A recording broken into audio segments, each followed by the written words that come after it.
রাতের আধারকে আমি কিভাবে সাজিয়ে রেখেছি।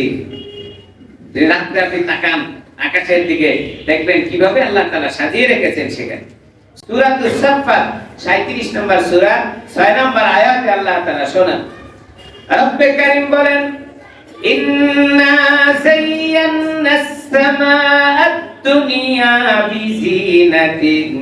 বিজিনাতিল কাওয়াকিব। ও মানুষ, তোমরা একটু তাকাও, আমি আসমানটাকে কত সুন্দর করে সাজিয়ে রেখেছি। আপনি কি একবার তাকাইছেন ভালো করে? যদি রাতের আঁধারে আকাশের দিকে তাকান, কিভাবে আল্লাহ তাআলা সাজিয়ে রেখেছেন, কিভাবে সাজিয়ে রেখেছেন, হিসাব করা যায় না। মানুষের ব্রেনে কাজ করবে না যে আল্লাহ তাআলা কেমন করে সাজিয়ে রেখেছেন, তারকারাজি দিয়ে সাজিয়ে রেখেছেন। কত সুন্দর সুন্দর করে আল্লাহ তাআলা আকাশের মধ্যে এগুলো রেখে দিয়েছেন। কোনটা ছোট, কোনটা বড়, কোনটা কাছে, কোনটা দূরে। এই সৃষ্টি হলো আল্লাহ তাআলা।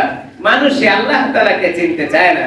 আল্লাহ বলেন, ও মানুষ, শুধু আকাশকে সাজিয়ে রেখেছি তাই নয়, আমি স্তরে স্তরে 7টি জমিন এবং 7টি আসমানকেও তৈরি করে রেখেছি। কোরআনে হাকিমের সূরাতুল মুলক 67 নম্বর সূরা 3 নম্বর আয়াতে আল্লাহ তাআলা শোনান, রব্বে কারীম বলেন, আল্লাযী খালাকা সাবআ সামাওয়াতিন তিবাকা। ও দুনিয়ার মানুষ, আমি আসমানকে কত সুন্দর করে আর জমিনকে কত সুন্দর করে 7টি স্তরে স্তরে সৃষ্টি করে রেখে দিয়েছি। তাবাক্কা মানে স্তরে স্তর।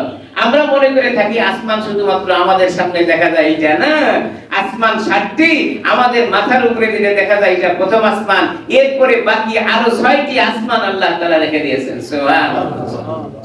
এবং একটি থেকে আরেকটির দূরত্ব অনেক বেশি। মুফাসসিরিন কিরামরা বলেন, এক আসমান থেকে আরেকটা আসমানের দূরত্ব হলো সবচেয়ে বেশি দৌড়াইতে পারে এরকম ঘোড়া যদি দৌড়ায়, তাহলে সে ফাঁকা জায়গা অতিক্রম করতে সময় লাগবে 500 বছর। সুবহানাল্লাহ।